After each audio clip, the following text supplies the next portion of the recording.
Father Rich, you're going to have the first joke. So watch your chat.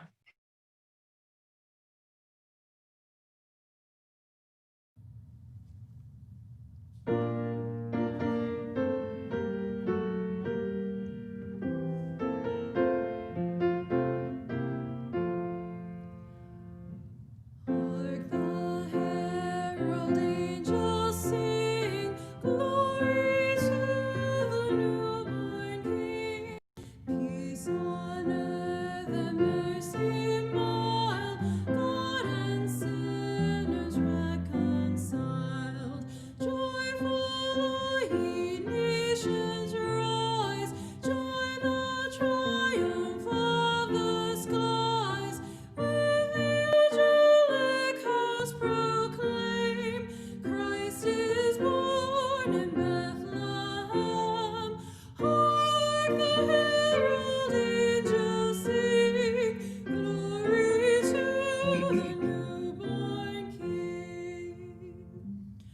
Christ by highest heaven adored, Christ the everlasting Lord. Late in time, behold him come, offspring of the Virgin's womb.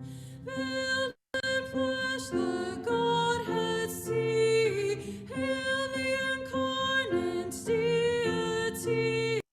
Pleased as God with us to dwell, Jesus our Emmanuel. Hark the herald angels sing, glory to the newborn King. Mild he lays his glory by, born that we no more may die, born to raise us from the earth, born to give a second birth, risen with healing in his wings, light and life to all he brings. Hail the of righteousness, hail the heaven-born Prince of Peace. Hark the herald angels sing, glory to the newborn King.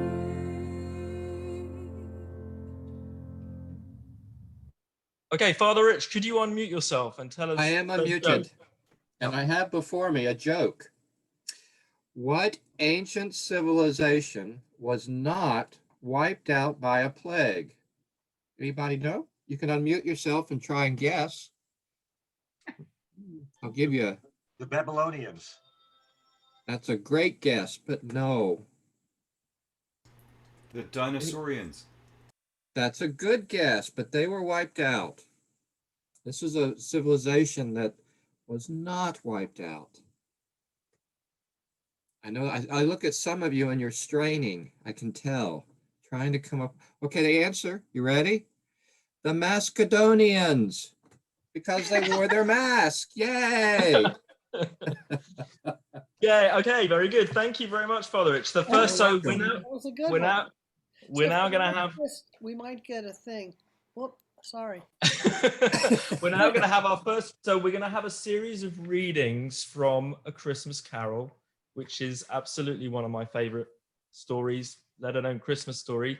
We're going to have 5 passages read by different people. The first one's going to be read by Ching. Just to remind you that A Christmas Carol is Charles Dickens. It's the story of Ebenezer Scrooge, a successful but tight-fisted businessman in Victorian London who hates Christmas. This is a passage from the beginning of the tale. Marley's Ghost. The door of Scrooge's counting house was open, that he might keep his eye upon his clerk, who in a dismal little cell, a sort of tank, was copying letters. Scrooge had a very small fire, but the clerk's fire was so very much smaller than it looked like one coal. He couldn't replenish it, for Scrooge kept the coal box in his own room. And so, surely as the clerk came in with the shovel, the master predicted that it would be necessary for them to part. Wherefore the clerk put on his white comforter and tried to warm himself at the candle, in which effort, not being a man of strong imagination, he failed. "A Merry Christmas, Uncle! God save you!" cried a cheerful voice. It was the voice of Scrooge's nephew, who came upon him so quickly that this was the first intimation he had of his approach. "Bah!" said Scrooge. "Humbug!" Yet so heated himself with rapid walking in the fog and frost, this nephew of Scrooge's, that he was all in a glow. His face was ruddy and handsome, his eyes sparkled, and his breath smoked again. "Christmas a humbug, Uncle," said Scrooge's nephew. "You don't mean that, I'm sure." "I do," said Scrooge. "Merry Christmas! What right have you to be merry? What reason have you to be merry? You're poor enough." "Come then," returned the nephew gaily. "What right have you to be dismal? What reason have you to be morose? You're rich enough." Scrooge, having no better answer ready on the spur of the moment, said, "Bah!" again, and followed it up with humbug. "Don't be cross, Uncle," said the nephew. "What else can I be?" returned the uncle, "when I live in such a world of fools as this? Merry Christmas! Out upon Merry Christmas! What's Christmas time to you but a time for paying bills without money? A time for finding yourself a year older and not an hour richer? A time for balancing your books and having every item in them through a round of dozen months presented dead against you? If I could work my will," said Scrooge indignantly, "every idiot who goes about with Merry Christmas on his lips should be boiled with his own pudding and buried with a stake of holly through his heart. He should." "Uncle!" pleaded the nephew. "Nephew," returned the uncle sternly, "keep Christmas in your own way, and let me keep it in mine." "Keep it?" repeated Scrooge's nephew. "But you don't keep it." Let me leave it alone then," said Scrooge. "Much good may it do you, much good it has ever done you." There are many things from which I might have derived good, by which I have not profited, I dare say, returned the nephew, Christmas among the rest. But I am sure I've always thought of Christmas time, when it has come round, apart from the veneration due to its sacred name and origin, if anything belonging to it can be apart from that, as good a time, a kind, forgiving, charitable, pleasant time, the only time I know of in the long calendar of the year when men and women seem by one consent to open their shut-up hearts freely and to think of people below them as if they really were fellow passengers to the grave and not another race of creatures bound on other journeys. And therefore, Uncle, though it has never put a scrap of gold or silver in my pocket, I believe it has done me good and will do me good. And I say, God bless it. The clerk in the tank involuntarily applauded. Becoming immediately sensible of the impropriety, he poked the fire and extinguished the last frail spark forever. Thank you, Ching. So now for the next joke, we have some very special guests here tonight. My parents have joined us from the UK. Catherine, I don't know whether can you unmute yourself for a second, parents? What are they called? Brenda Whedon. We're unmuted, aren't There's we? Brenda Whedon and Robert Whedon. It's down as Brenda. Did you see the joke, Mum? Yes. Can you hear me? Yes, we can hear you. Right. Shall I read it out? Yes, please. What's the difference between COVID-19 and Shakespeare's Romeo and Juliet?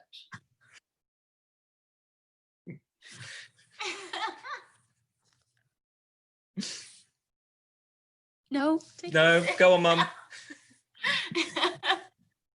One is a coronavirus and the other a Verona crisis. Thanks, Mum. That's brilliant. Hope you guys are doing well. I don't know if anybody are following the news, you'll have heard that Boris Johnson has cancelled Christmas. Is that what's going on, Mum? He cancelled Christmas on national television at about 6 o'clock yesterday evening, and the cancellation started at midnight, which has left a lot of people in a very difficult position. I'm really glad you could join us, Mum. And Mum and Dad, really good to see you. Anyway, let's move on to the next one. So the next one is, it is the Guitar Ensemble has done a recording of The Desert Shall Rejoice for us. And Barb, I watch your chat because I'm going to send you a joke to read out.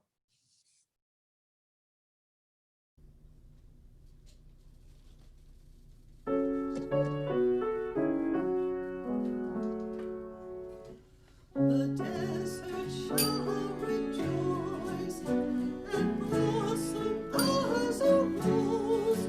It shall blossom a multitude and rejoice with praise and singing.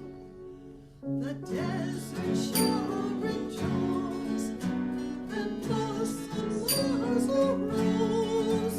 For the ears of the deaf shall hear.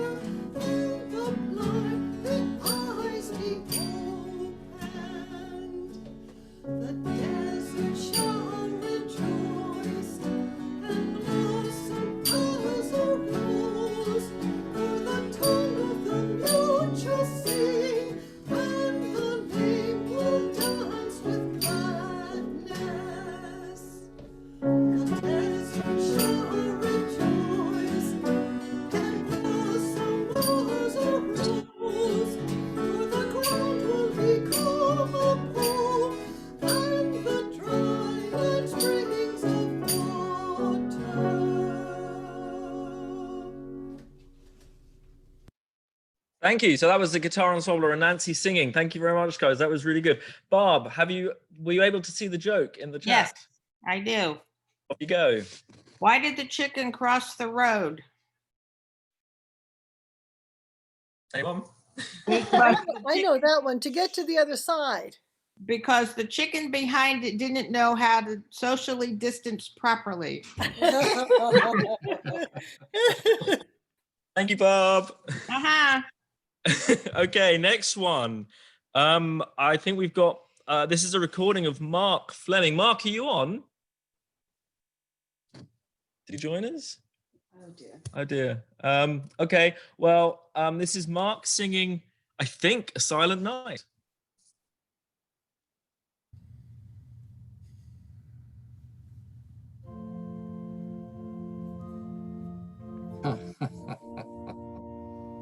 There's Mark.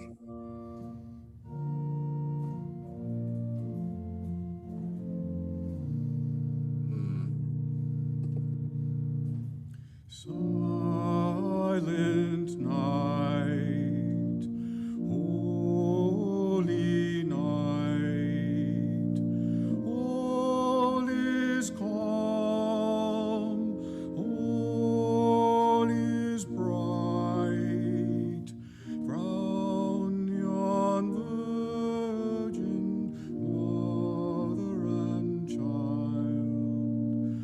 Holy infant, so tender and mild, sleep in heavenly peace.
Thank you very much, Mark. Very good.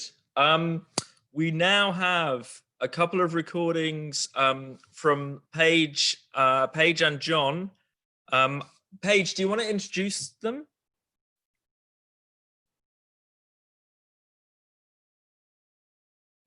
I had to find my mouse. We can hear you. I think it's Metsukukia. That's the one, yep.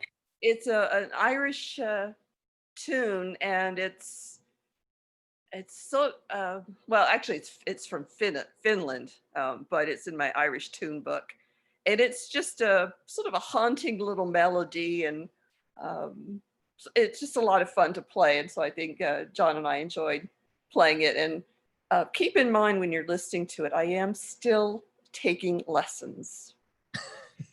There's a second one as well, Ballydesmond Polkas. Ballydesmond Polka. Ballydesmond is, I think, a town somewhere in Ireland, and it's just the polka was named after the city, and it's a fun little tune as well. Very good, thank you. And Hugh Lamoureux, look out in your chat.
Great job, Paige. Thank you so much. I'm playing though. It's like I'm working calculus in my head. I need to work on my game face.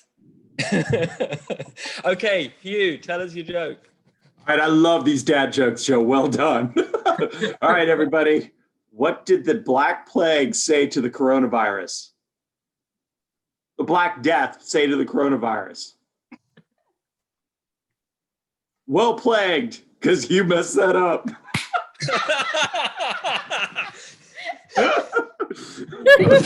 Terrible. Sounds to me, Hugh, like that is not the first dad joke you've told. I think your children are embarrassed for you. They are, but that's what dad jokes do.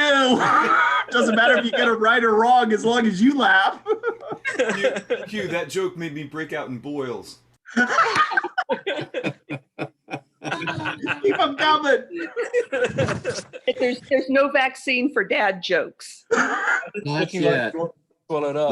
Let's see Nathaniel's off the screen now.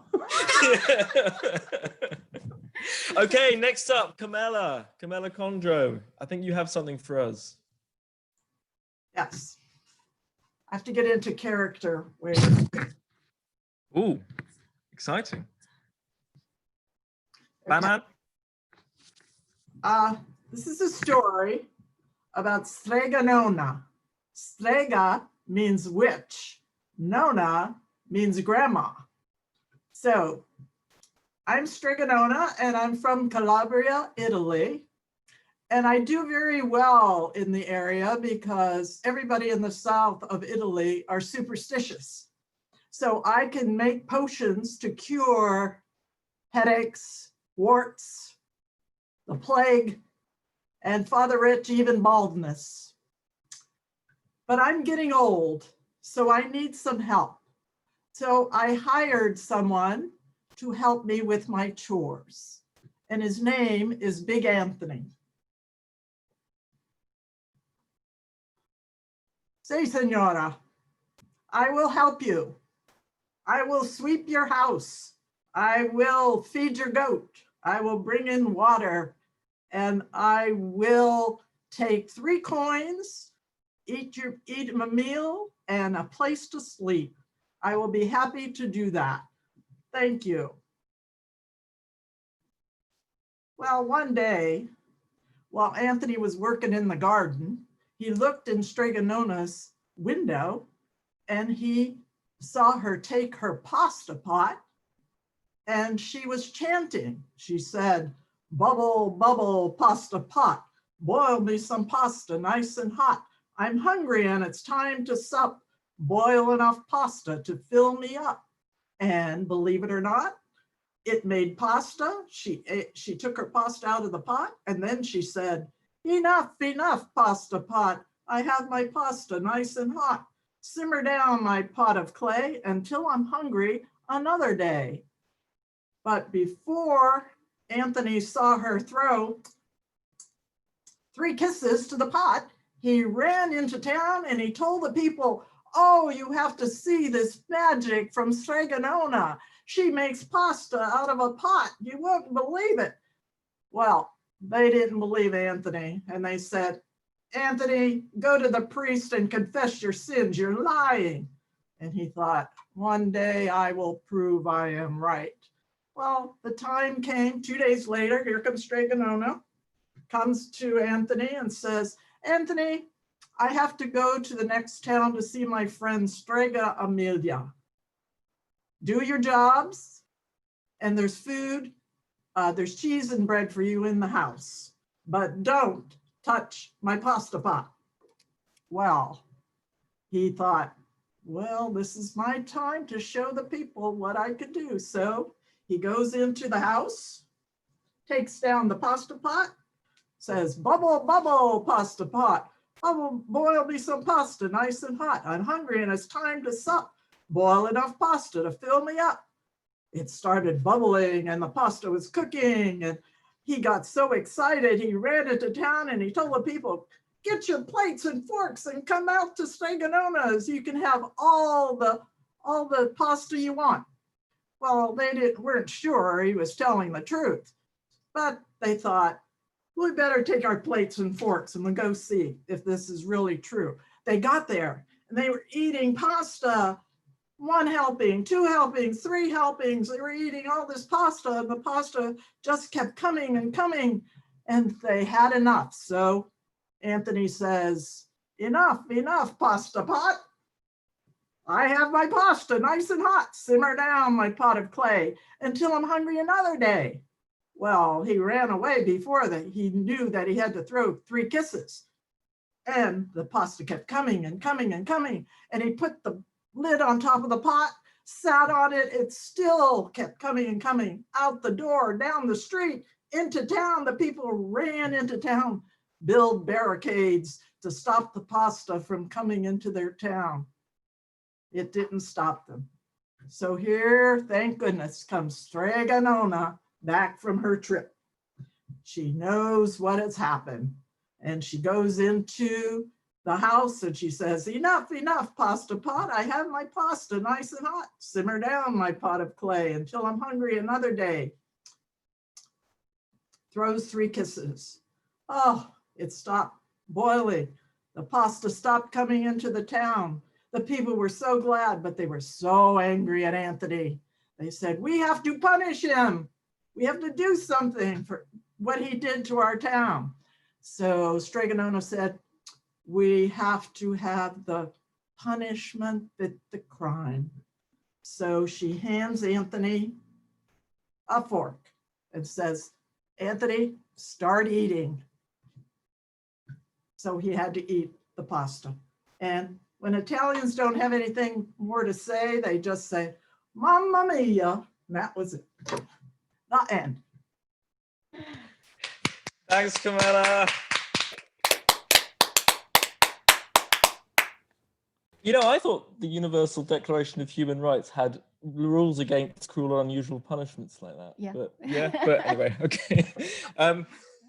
Right, so next up we have, I've lost my place. Oh yeah, we've got John Druitt performing a pre-recorded version of the Jingle Bell Rock. John, do you want to say anything about this before we start? No, okay. And Andy Ham, what's your chat? I'm going to send you a joke.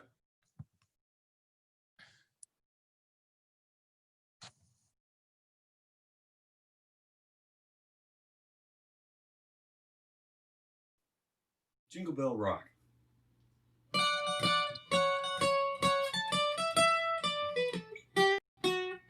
Jingle bell, jingle bell, jingle bell rock.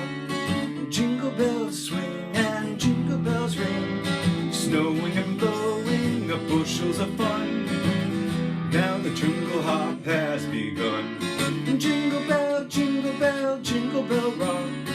Jingle bells chime in jingle bell time. Dancing and prancing in Jingle Bell Square. In the frosty air, what a bright time. It's the right time to rock the night away. Jingle bell time is a swell time to go gliding in a one-horse sleigh. Giddy up, jingle horse, pick up your feet. Jingle around the clock. Mix and mingle with the jingle and beat. That's the Jingle Bell Rock.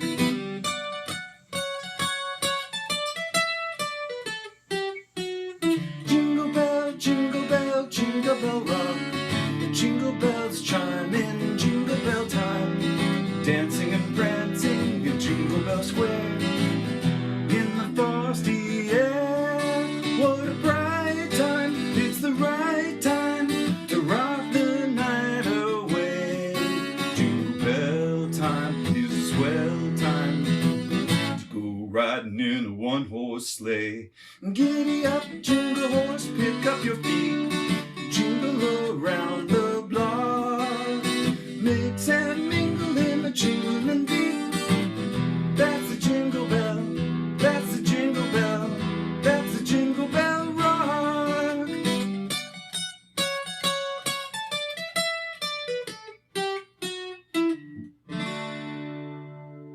Merry Christmas, everybody. Nice job, John. Like that one. Andy, can you come off mute and tell us your joke? Yeah, Carolyn, what do they call it? the novel coronavirus. What do they call that? The novel coronavirus. Gosh, Andy, it must be a long story. Hey! Nicely done. Okay, next we've got a sing along. So this is We Three Kings, which Nancy is very kindly cantoring for us. So please go on mute for this one and sing along at home. But watch the words carefully. These are not the traditional words. This is a pandemic version of We Three Kings.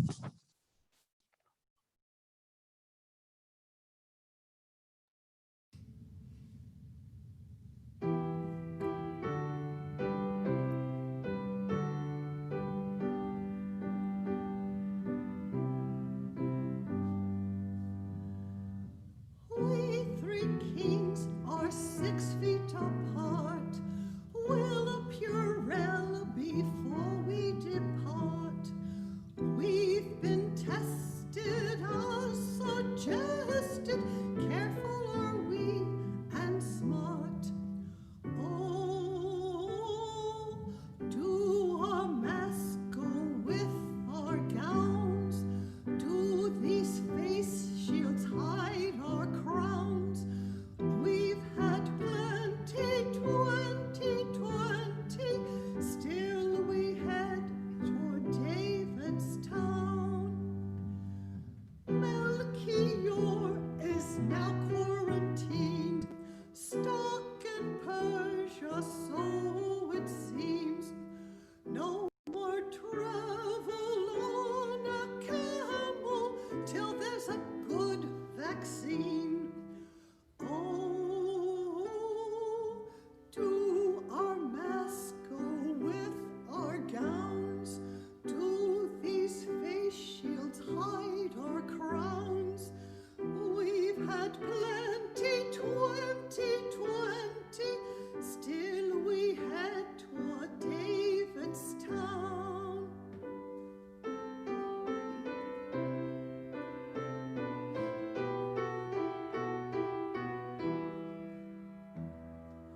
Balthazar has lost his taste.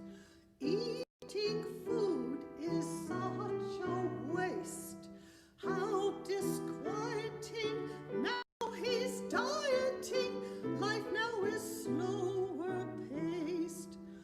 Oh, still our masks clash with our gowns. Face shields hide our toppled crowns. We've had plenty 2020, soon we'll head toward Davidstown. Caspar left the caravan. He postponed his stargazing plans. No more roaming, Caspar's homing, scrubbing his reddened hands. Oh, still our masks clash with our gowns. Face shields hide our toppled crowns. We've had plenty 2020, soon we'll head toward Davidstown.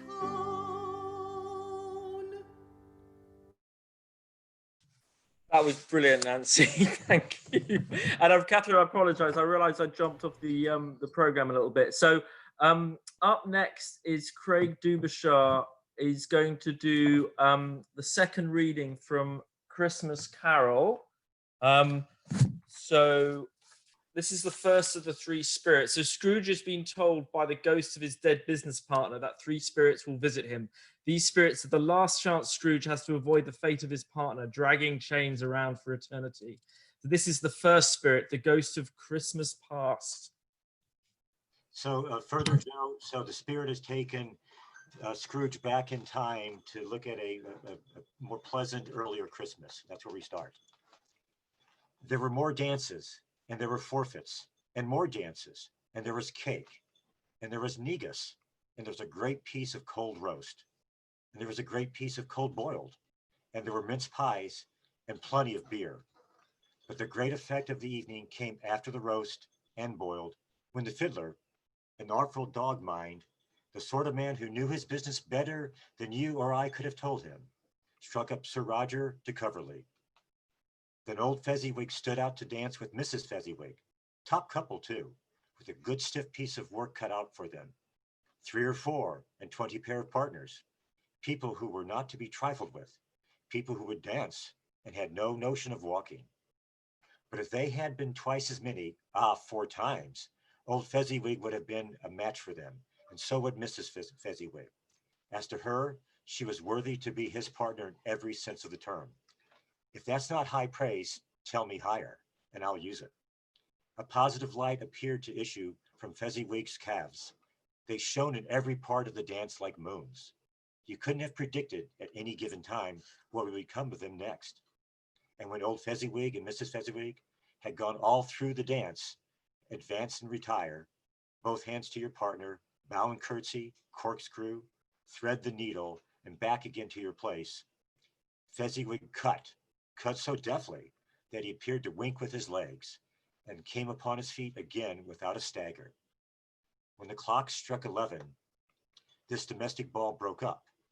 Mr. and Mrs. Fezziwig took their station, one on either side of the door, and shaking hands with every person individually as he went out, wished him or her a Merry Christmas. When everybody had retired but the 2 prentices, they did the same to them, and thus the cheerful voices died away, and the lads were left to their beds, which were under a counter in the back shop. During the whole of this time, Scrooge had acted like a man out of his wits. His heart and soul were in the scene and with his former self.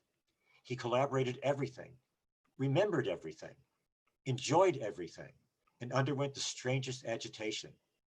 It was not until now, when the bright faces of his former self and Dick returned for them, that he remembered the ghost, and became conscious that it was looking full upon him, while the light upon its head burnt very clear. "A small matter," said the ghost, "to make these silly folks so full of gratitude." "Small," echoed Scrooge. The spirit signed to him to listen to the 2 apprentices, who were pouring out their hearts in praise of Fezziwig, and when he had done so, said, "Why, is it not? He has spent but a few pounds of your mortal money, 3 or 4 perhaps. Is that so much that he deserves this praise?" "It isn't that," said Scrooge, heated by the remark, and speaking unconsciously like his former, not his latter self. "It isn't that, spirit. He has the power to render us happy or unhappy, to make our service light or burdensome, a pleasure or a toil. Say that to his power lies in words and looks, in things so slight and insignificant that it is impossible to add and count them up. What then? The happiness he gives is quite as great as it could cost a fortune." He felt the spirit's glance and stopped. "What is the matter?" asked the ghost. "Nothing particular," said Scrooge. "Something, I think," the ghost insisted. "No," said Scrooge. "No, I should like to be able to say a word or 2 to my clerk just now. That's all." So ended Thanks, the... Thanks, Rick. And also to you. Next up, we've got Nathaniel Lamoureux. He's going to play Silent Night on his trumpet. And Alex, watch your chat. I'm going to send you a joke to read out after Nathaniel's finished.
Great job. That was great. Alex, do you want to come off mute and tell us your fantastic joke? Is fantastic. So I heard that Finland just closed its borders. You know what that means? No one will be crossing the finish line. Yay! Thanks, Alex. Very good. Okay, up next we have got Madeline Namro is going to read the next passage from the Christmas Carol, and this is the second of the three spirits. So in this passage, Scrooge is with the second of the spirits, the ghost of Christmas present. The spirit has taken him to visit various Christmas celebrations and homes. This is the end of the spirit visit.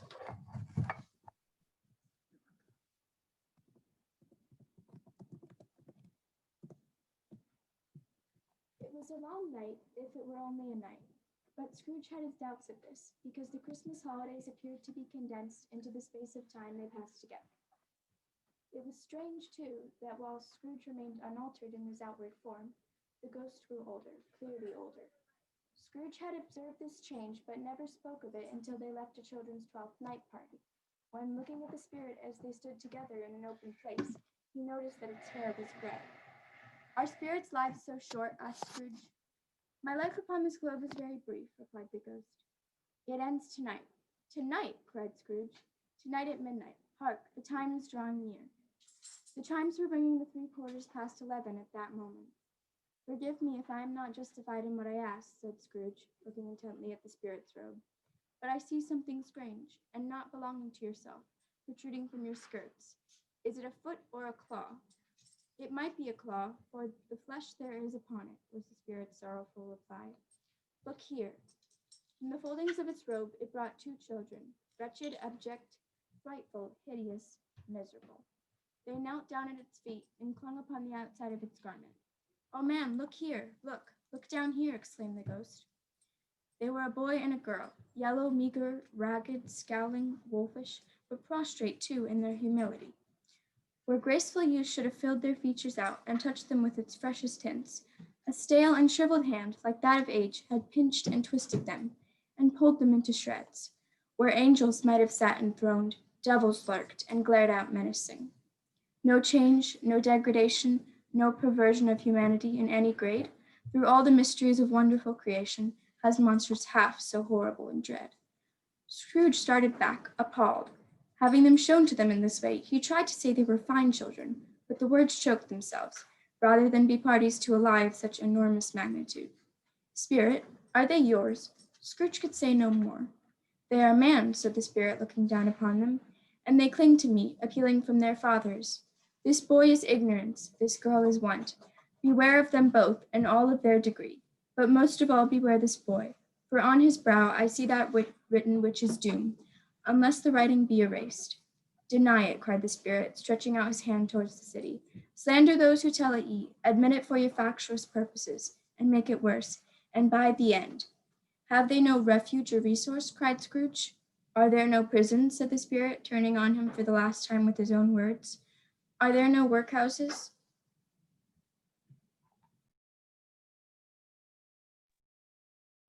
Nice job. Thank you very much, Madeline. Next up, we've got Nancy singing Signs of Endings. This one's pre-recorded. And Jean of Jean's iPad. Watch out, I'm going to send you a joke to read.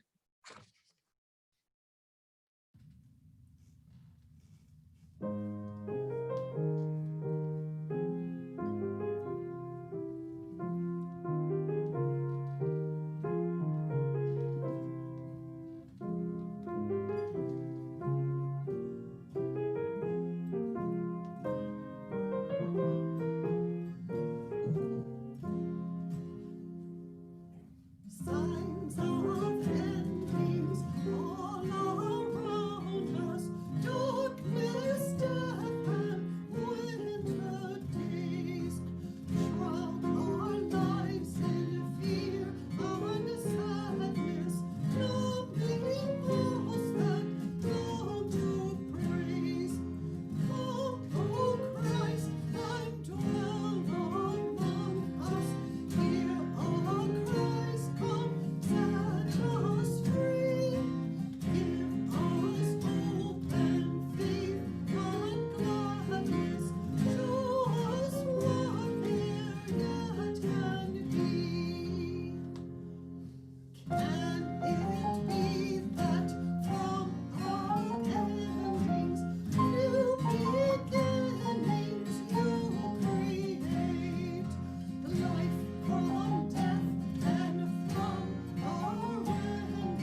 Thanks, Nancy. Hey, Jean, can you come off mute? Oh, is that, I don't know what I'm doing. You can tell. Is that Did it? you see the chat? Did you see the joke?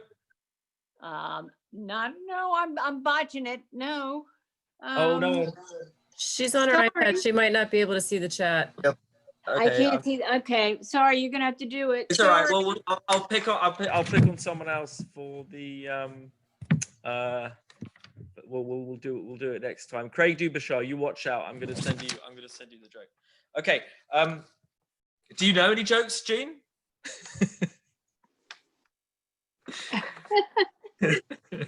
Okay. Next up, Max. You're going to read the next passage from the Christmas Carol. This is the last of the spirits. So the visits have changed Scrooge forever. In this passage, Scrooge is visited by the last of the spirits, the ghost of Christmas yet to come. Okay. Off you go. The phantom slowly, gravely, silently approached. When it came near him, Scrooge bent down upon his knee, for in the very air through which this spirit moved, it seemed to scatter gloom and mystery. It was shrouded in a deep black garment, which concealed its head, its face, its form, and left nothing of it visible save one outstretched hand. But for this, it would have been difficult to detach its figure from the night and separate it from the darkness by which it was surrounded. He felt that it was tall and stately when it came beside him, and that its mysterious presence filled him with a solemn dread. He knew no more, for the spirit neither spoke nor moved. "I am in the presence of the ghost of Christmas yet to come," said Scrooge. The spirit answered not, but pointed onward with its hand. "You are about to show me shadows of the things that have not happened, but will happen in the time before us," Scrooge pursued. "Is that so, spirit?" The upper portion of the garment was contracted for an instant in its folds, as if the spirit had inclined its head. That was the only answer he received. Although well used to ghostly company by this time, Scrooge feared the silent shape so much that his legs trembled beneath him, and he found that he could hardly stand when he prepared to follow it. The spirit paused a moment, as observing his condition and giving him time to recover, but Scrooge was all the worse for this. It thrilled him with a vague, uncertain horror to know that behind the dusky shroud there were ghostly eyes intently fixed upon him, while he, though he stretched his own to the utmost, could see nothing but a spectral hand and one great heap of black. Thanks, Max. Pretty miserable. Yeah, a little bit. Very good. Joe. Christmas story. Yeah. The next bit's a bit jollier. So, next up is me. This is a pre-recording. So this is a carol that, sorry, actually, before we do that, Craig, can you come off mute and tell us the joke? You sure this is a joke, Joe? Okay. I'll let you be the judge of that. Okay, there will be a minor baby boom in 9 months. And then one day in 2033, we will witness the rise of the quarantines. Tumbleweeds. Thank you, Craig. T-E-E-N. Joe, I owe you one. Very nice. Okay, next up is it's me. This is actually, I have to thank Roger. He picked out this carol, which I'd never heard before. It's called Carol of the Birds, and it's based on a Spanish traditional tune. If you listen carefully I think there's 3 verses. If you listen carefully in the last verse to the piano accompaniment, as I mentioned, the different birds in the carol, you'll hear the piano try to sort of play the sound of the different birds. Okay, thanks, Catherine.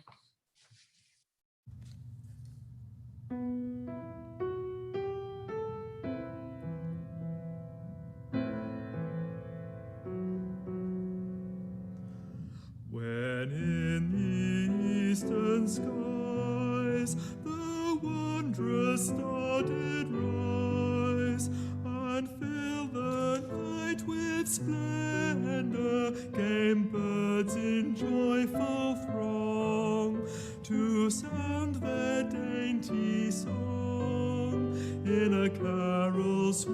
and tender.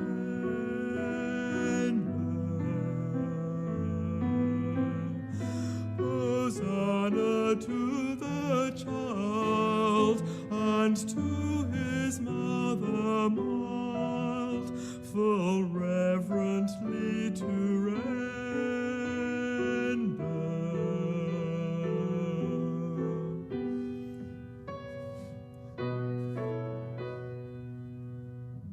the kingly eagle came to praise his holy name in mighty proclamation.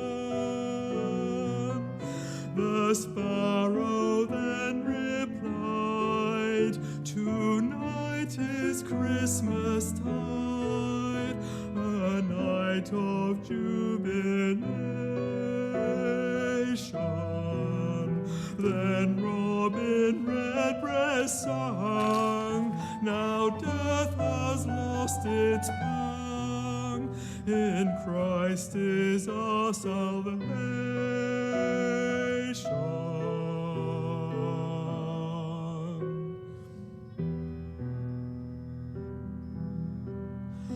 The nightingale sang sweet, the holy babe to greet, in Mary's arms a-lying. The cuckoo and the quail flew over hill and dale, in admiration vying.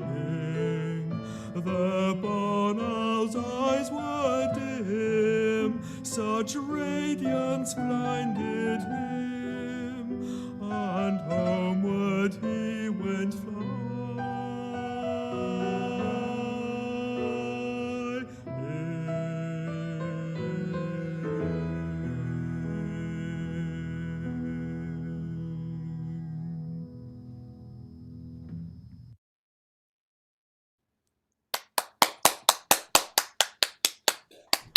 That was spectacular. That was spectacular. That was really, really well done. Yeah, Thanks, man. I love Thanks, that. dude. I never heard that one before, and it's absolutely beautiful melody. It's just really amazing.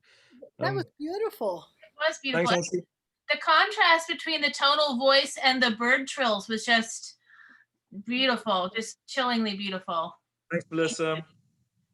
Right, up next, we've got John Druitt is going to play a Christmas melody. Again, this is pre-recorded. John, do you want to say anything? No, shaking his head.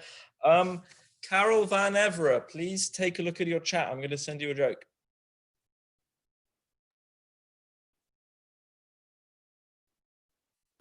Christmas medley.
Beautiful playing, John. That was really nice. Thank you.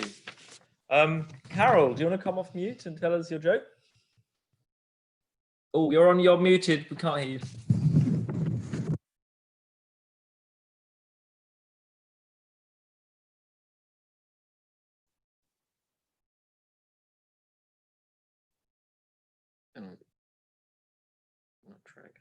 Yeah, we can't hear you. Carol, I'm going to ask you to unmute and something should pop up on your screen saying the host has asked you to unmute.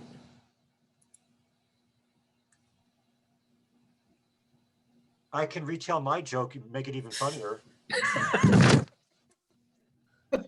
Are you talking to me?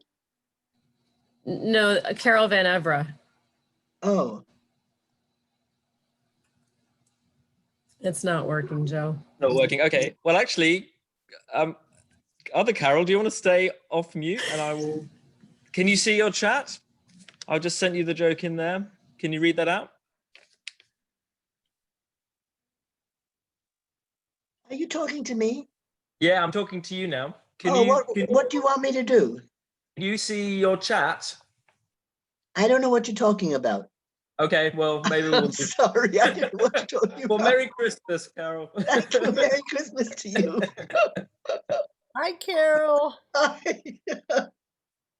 Okay, let's move on to the next thing then. So, Father Rich, you're going to read the last part of the Christmas Carol. Here we go. I was going to set a little bit of context. So as each of the spirits have visited, Scrooge sees more and more how wicked he has been. And in the end, he promises to change his ways and keep Christmas in his heart all year long.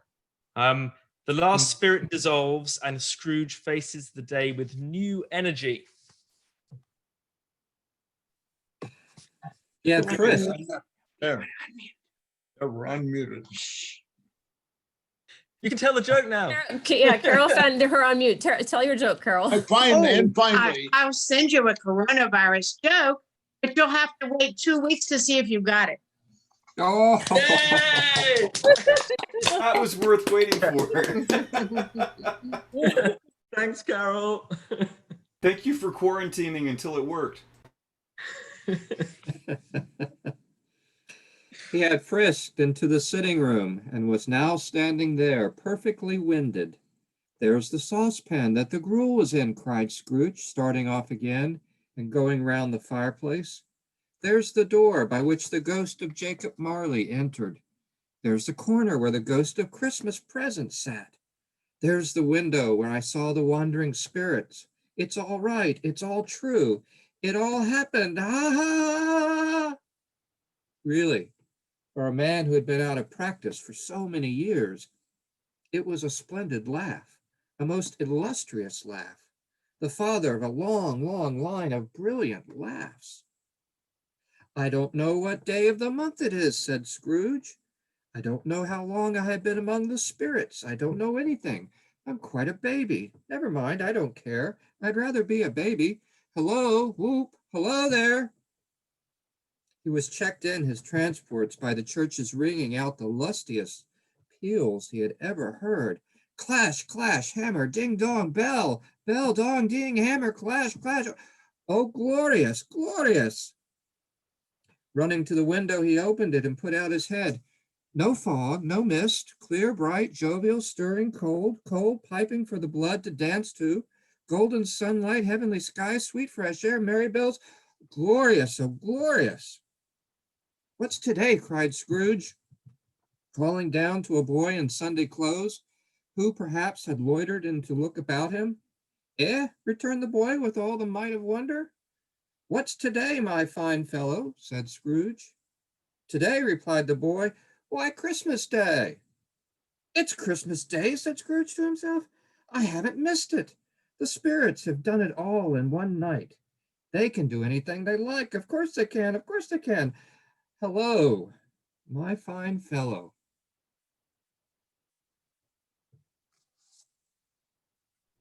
Thanks, Father Rich. You're welcome. Yay. Reread. So that brings us back. We just got one more thing left. That brings us to the end of our the end of our program. Before we jump into the last thing, Father Rich, do you want to say anything? Oh, yes, I wanted to say how much I've enjoyed this creativity and how talented so many of you are. And I just wanted to remind everybody, we do this at the winter solstice because it's the shortest day of the year. That's tomorrow. And it's the day with the least amount of sunshine. And the reason that we do this creativity piece is to drive away the darkness. And as some of our songs suggested, we're all finished with 2020. And it's been a hard year. But I hope that this brings you some light, this sharing of talent and skill and joy. And it's a real blessing. And I want to say how grateful I am to all of you. You drove away my darkness. And I hope that you drove away each other's as well. So Merry Christmas, everyone. Merry Christmas. Merry Christmas. Merry Merry Christmas. Christmas. Everyone. Merry Christmas. Merry Christmas, everybody. Merry Joe, Christmas, wonderful job. everybody. Merry So Christmas. are we gonna close out with the? Yeah, we're going to close. So I just want to say we're going to close. What we're going to do is we're going to close out with "We wish you a Merry Christmas." We're going to break every single advice on how to do Zoom, and everyone's going to come off mute, and we're just going to power through this and sing right through. And we're just going to keep singing until we've sang all the words, and then we're going to stop. Okay. So just before we start, thank you very much to everyone who contributed. Thank you very much to everyone who came and everyone who read out the jokes for being such great sports. I really, really appreciate it. I miss you all. I can't wait to see you again soon sometime. Have a great Christmas. Thank you. Okay, Joe. can you put Thank up? all you. All right, so you guys got this. We're gonna start, and don't stop. You just sing I it. will start as if you Everybody's can put you the just words up, go Catherine. all the way through. All right. Okay. No matter what happens. Okay. 1, 2, 3. We wish you a Merry Christmas. We wish you a Merry Christmas. We wish you a Merry Christmas. Merry Christmas. And a Happy New Year. Tidings we bring To you and your kids. Wish you a Merry Christmas and Happy New Year. Bring us some piggy puddings. We won't Knock out pudding. until we get so bring it right here. So bring it right here to you and your kids. Wish you a Merry Christmas. Happy New Year. Like a piggy. All like our figgy Merry pudding. Christmas. We all Wish like you our a Merry figgy Christmas. all like our Merry figgy Christmas. with all its Happy New Year. greetings we bring you and your kids. Wish you a Merry Christmas. You a Merry Happy New Year. We need a director. Wish you a Merry Christmas and a Happy New Year. Merry Christmas, everyone. Merry Christmas! Merry Christmas! Do you think we managed to bring the Zoom servers down with that singing? Didn't we? Did you mute it? All the Zoom hamsters are freaking out right now. I'm all about Thanks, John. Thanks. Thank you. Merry Christmas, everyone. Merry Christmas. Christmas to you. Merry Thanks for your hard Christmas, work. everybody. Merry Christmas. Merry Christmas. Merry Christmas, everybody. Fun. Christmas. Thank you. Thanks for coming, Mum and Dad. Good to see you. Terrible, wasn't it? Oh, yes. Merry Good stuff, huh? No. Okay, what's our next song? Hey, Dean. Hey, Dean. Hey, Don. Hey, Carol, Merry Christmas. Merry Christmas. Merry Christmas. Singer. All right, I'm hanging up. Thanks, Catherine. Thank you.